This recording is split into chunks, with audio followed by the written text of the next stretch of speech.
Olá pessoal, hoje a gente vai falar sobre o potencial de ação e para a gente poder falar do potencial de ação a gente precisa falar do potencial de membrana.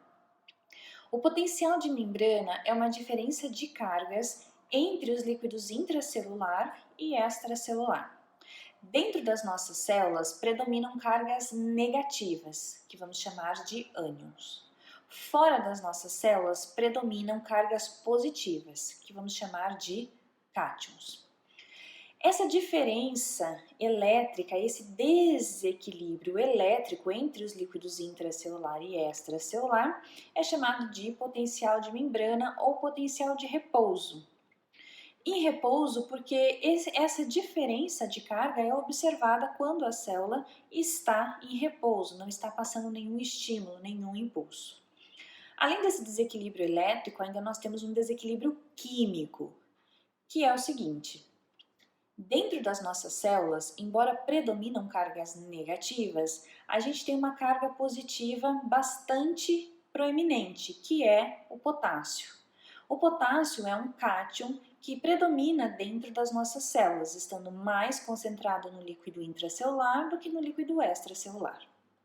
Por outro lado, no líquido extracelular, que já é carregado positivamente, a gente tem um cátion que também domina, que é o sódio. Ou seja, ele está mais concentrado no líquido extracelular do que no líquido intracelular. Esse desequilíbrio químico, essa diferença de concentração entre os líquidos intracelular e extracelular, são capazes de gerar um gradiente de concentração, forçando o potássio a sair das células por difusão facilitada e o sódio a entrar na célula também por difusão facilitada. Isso vai acontecer porque todas as células do nosso corpo apresentam os canais de vazamento. Esses canais de vazamento permitem constantemente a saída do potássio para o líquido extracelular e do sódio para o líquido intracelular. Porém, o potencial de membrana tem a necessidade de que o potássio esteja dentro e o sódio fora. Por isso, a bomba de sódio e potássio gasta energia contra o gradiente de concentração para colocar o potássio de volta para dentro das células e o sódio de volta para fora das células. Essa diferença de concentração, quando permite a passagem desses íons por canais, isso gera um movimento de cargas que nós vamos chamar de potencial de ação. O potencial de ação são pequenas variações no potencial de membrana. São oscilações de cargas na célula de forma muito rápida que acabam gerando um impulso elétrico. Esse impulso elétrico pode ser usado pelas nossas células nervosas como impulso nervoso e as nossas células musculares para promover a contração muscular. O potencial de ação tem várias etapas e em cada uma dessas etapas depende justamente do fluxo desses íons, de dentro para fora ou de fora para dentro. Então vamos entender um pouquinho o que está acontecendo aqui nesse esquema. Nós temos aqui um gráfico que vai representar a voltagem de dentro de uma célula, esse potencial de ação que nós vamos falar aqui é o potencial de ação referente a uma célula nervosa, a um neurônio. Os valores são referentes à célula nervosa. Esses valores vão ser diferentes de uma célula para outra, porém, a ideia ao longo do tempo do potencial de ação é igual para todas as células. Aqui embaixo a gente vai representar o que acontece com as cargas das células ao longo do tempo em milissegundos. A célula nervosa apresenta um potencial de membrana em menos 70 mV. Significa que dentro da célula, por ser uma região negativa, vai ter uma carga de menos 70 mV. Esse é o potencial de membrana da célula, ou seja, quando ela está em repouso, no desequilíbrio químico e desequilíbrio elétrico, ela está com uma carga de menos 70 mV. O que acontece é que, ao longo do repouso, a célula se mantém aí a menos 70 mV. Quando um estímulo chega nessa célula, esse estímulo gera abertura de alguns canais de sódio, aumenta um pouco a abertura de canais de sódio. existem já os canais de sódio de vazamento, né? Os canais de vazamento que já permitem a passagem de sódio. Ao aumentar esse fluxo de sódio do líquido extracelular para o líquido intracelular, a entrada de sódio vai fazendo com que a célula vá ficando levemente menos negativa. Acontece que se ela atingir um valor próximo a menos 50, ou seja, ficar um pouquinho menos negativa do que o potencial de repouso, ela atinge o que nós chamamos de limiar. O limiar é uma voltagem que estimula a abertura de muitos canais de sódio, mas não quaisquer canais de sódio, são os canais de sódio dependentes de voltagem. Essa voltagem, que a gente vai chamar de limiar, ela precisa ser atingida para despertar o potencial de ação. Por isso, o potencial de ação é conhecido como tudo ou nada. Se você gerar um estímulo que atinja o limiar, o potencial de ação vai ocorrer e o estímulo vai ser passado.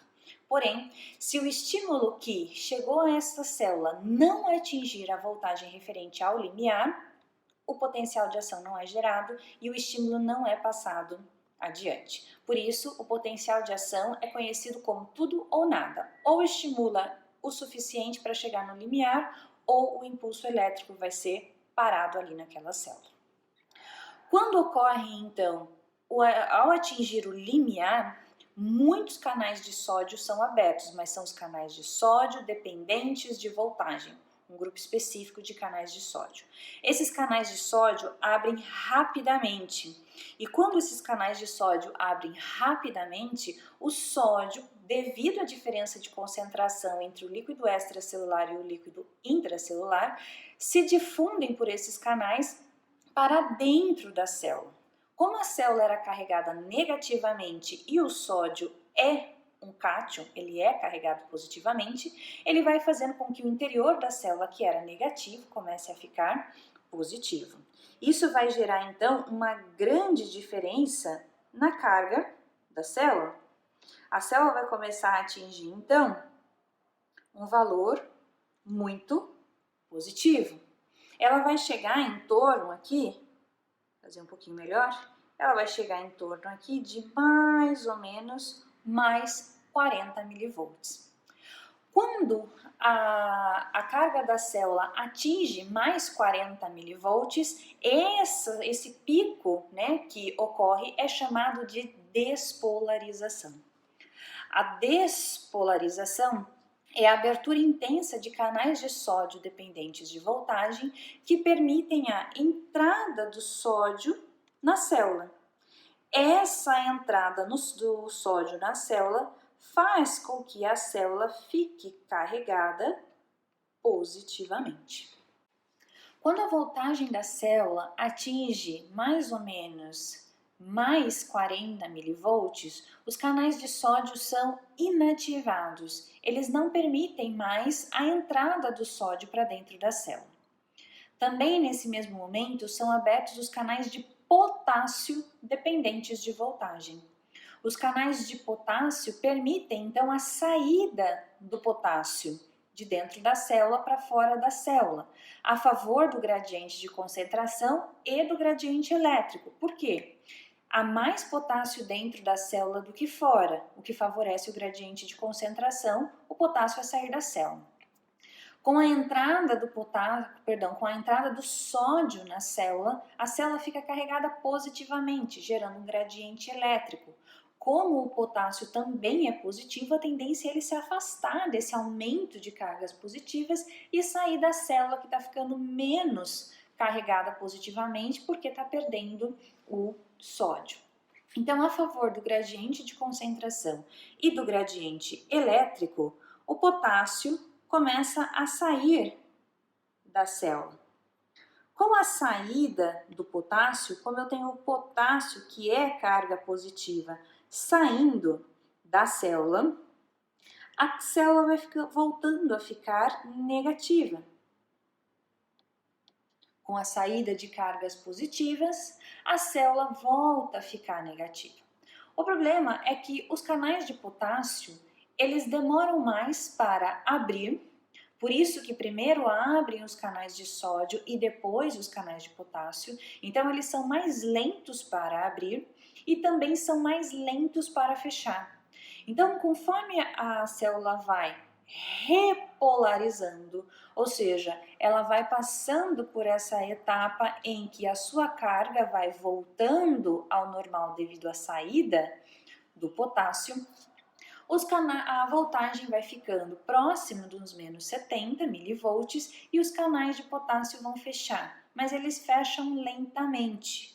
Isso faz com que o potássio saia a mais do que o normal, gerando o que a gente chama de hiperpolarização. Essa hiperpolarização é o momento em que a carga dentro da célula fica mais negativa do que o potencial de repouso ou potencial de membrana. Quando isso acontece, a célula precisa voltar para o menos 70, que é a sua voltagem normal, para receber um novo estímulo. Essa reversão é feita já que os canais de sódio e de potássio dependentes de voltagem estão fechados. Isso vai ser feito por meio da bomba de sódio e potássio que flui normalmente durante o impulso elétrico. Ela só não consegue influenciar significativamente no potencial de ação, porque no potencial de ação eu tenho um movimento muito grande de sódio e potássio. Mas com o fechamento desses canais dependentes de voltagem, a bomba de sódio e potássio consegue reverter a carga da célula para o potencial de membrana novamente, a fim de esperar para receber um novo estímulo. Além disso, é importante a gente lembrar que existe o período refratário. O período refratário ocorre mais ou menos nesse espaço aqui.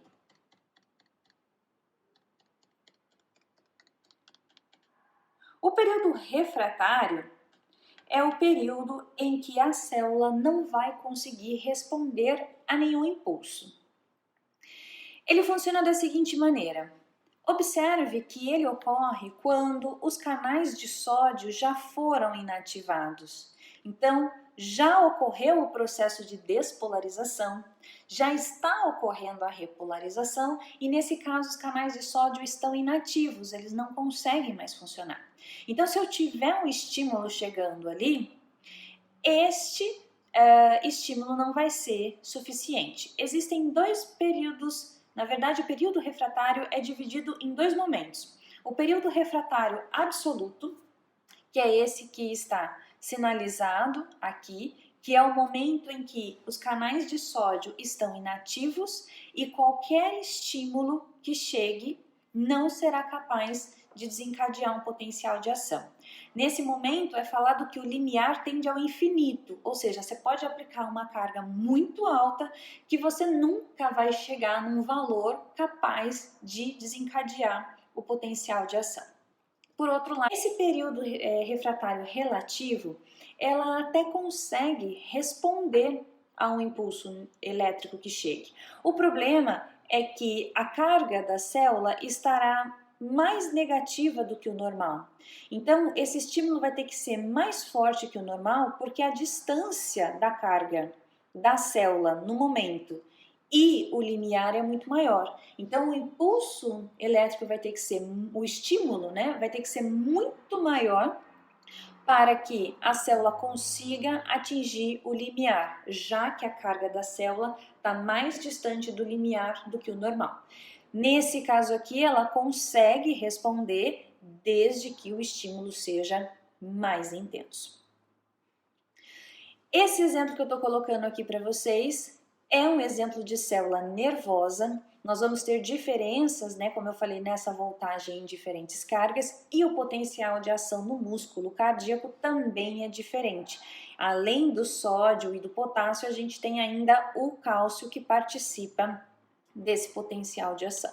Aqui no cantinho eu deixei representado um neurônio para que a gente não esqueça, né, que esse impulso elétrico que é gerado nas células nervosas segue um único sentido, que é dendrito, corpo celular ou soma, e axônio, que é a parte mais longa do neurônio e é a parte onde esse estímulo é propagado de forma muito rápida e eficiente, graças às bainhas de mielina que estão presentes aqui e permitem o impulso elétrico passando de forma saltatória. Uma coisa muito importante é que o estímulo elétrico é unidirecional.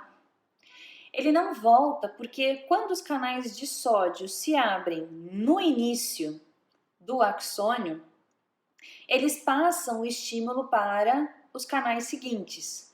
Porém, nesse momento, eles entram em período refratário. Então, o estímulo que está sendo passado nos canais de potássio à frente, eles não conseguem voltar para os canais de sódio anterior, porque os canais de sódio estão em período refratário. Então, eles não vão conseguir mandar o estímulo de volta. Por isso, o estímulo é sempre unidirecional, indo do dendrito, corpo celular e ao longo de todo o axônio até a região da sinapse, onde esse impulso nervoso vai estimular a liberação de íons ou de neurotransmissores. Espero que tenha ficado claro para vocês, espero que tenha ajudado e a qualquer dúvida, então, a gente se fala na nossa aula. Até mais para vocês!